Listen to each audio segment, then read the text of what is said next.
Semer la joie dans les cœurs des jeunes et des personnes du troisième âge. C'est l'objectif d'une fête initiée par les responsables de l'ONG Mokwe dans le cadre de la mise en œuvre de leur programme d'activité le samedi 28 décembre 2024 à l'espace Ubuntu à Porto Novo. C'est un événement annuel, un événement que tous les membres et participants attendaient depuis. Et voilà, depuis février que nous avons commencé à mettre sous à sous une communion afin de pouvoir partager la joie ensemble.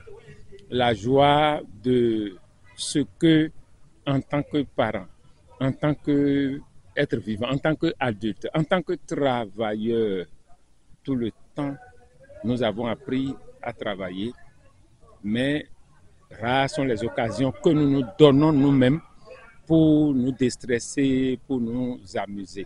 Donc voilà pourquoi l'ONG a créé ce creuset pour nous donner un instant de délassement, un instant de bonheur. Vous comprenez donc ma joie à la réalisation de cet objectif aujourd'hui où tous les amis, tous les invités sont présents.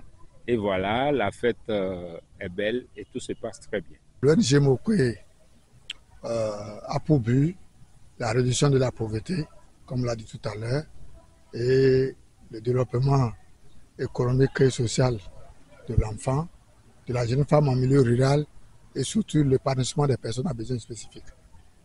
C'est justement ça qui détermine nos activités.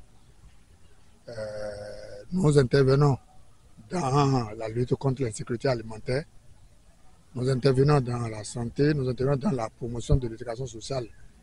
Entendez, l'éducation sociale, c'est l'éducation civique et morale dans les écoles. On pense que quand on parle de personnes à besoins spécifiques, c'est uniquement une personne vulnérable. Non. La personne peut être vulnérable, la personne peut être bien, peut être riche, mais peut avoir un besoin que l'ONG arrive à identifier et l'ONG fait tout pour apporter des solutions. Il y a des cadres qui sont là, qui sont bien payés, qui travaillent tout le temps, qui n'ont jamais un instant de bonheur dans leur vie. Alors, vous savez que nous avons ces derniers temps les cas d'AVC.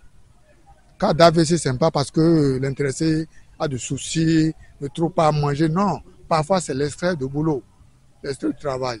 Alors nous avons dit, une fois l'année, nous allons regrouper tous ceux qui sont avec nous, sympathisants ou amis, tout, nous allons les regrouper, les vieux, les personnes de troisième âge, les jeunes, et nous allons faire un brassage. C'est ce que nous a amené ici aujourd'hui. C'est une fois l'on fait ce brassage-là, les gens cotisent, c'est une souscription mensuelle, facile même. Et à la fin de l'année, on se retrouve et on crée l'instant de bonheur dans le cœur de tout le monde. Cette réjouissance collective, qui est à sa 3e édition, a connu des progrès, mais des défis restent à relever. Je pense que nous sommes à notre 3e édition et si je me rappelle, la première édition et celle-ci, il y a eu beaucoup d'évolutions. Les frais, les dons que les participants nous donnent n'ont pas évolué en tant que tels, mais on sent beaucoup d'engouement. Et le cadre dans lequel nous sommes aujourd'hui témoigne de l'évolution que nous avons eue comparé à la première édition. Vous allez constater que nous sommes nombreux. Tous ceux qui sont là ne sont pas forcément des membres de l'ONG, mais ils nous accompagnent.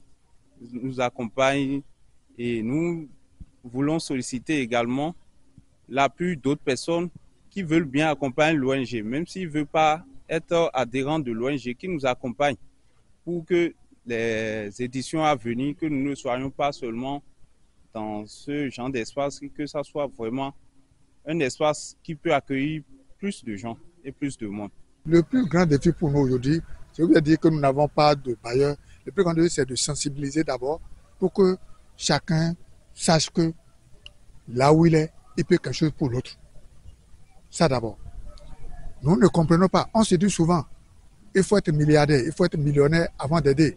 Quand tu dis tu veux donner, tu dis, ah, moi-même je suis pauvre, moi-même je suis orphelin, moi-même je suis... Non, ce n'est pas de la même manière. Il faut qu'on puisse se sensibiliser.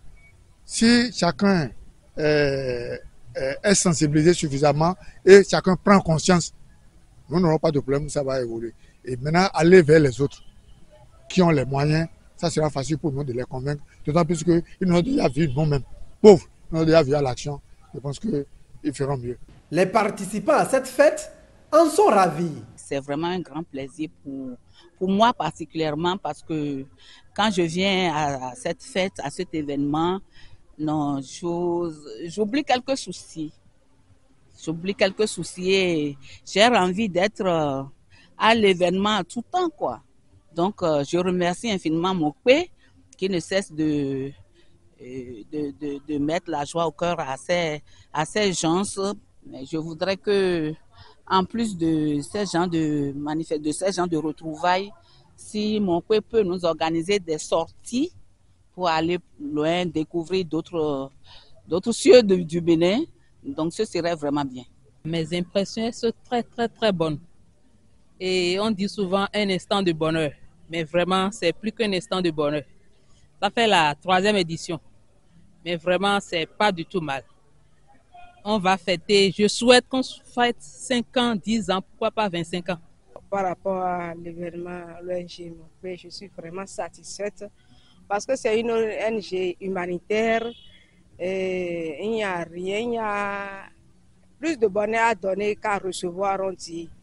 Et quand on voit les actions de l'ONG Mokpe, on ne peut qu'adhérer et les remercier et les encourager à continuer parce que vraiment c'est de l'inédit. C'est de l'inédit. Du bon travail se fait à l'ONG Mokpe et il faut les encourager, adhérer et les aider surtout, les soutenir. Tout en les soutenant, je crois que le reste se déverse sur la population. Instant de détente, de dégustation de repas, de remise de cadeaux et la cérémonie a pris fin dans une ambiance de convivialité.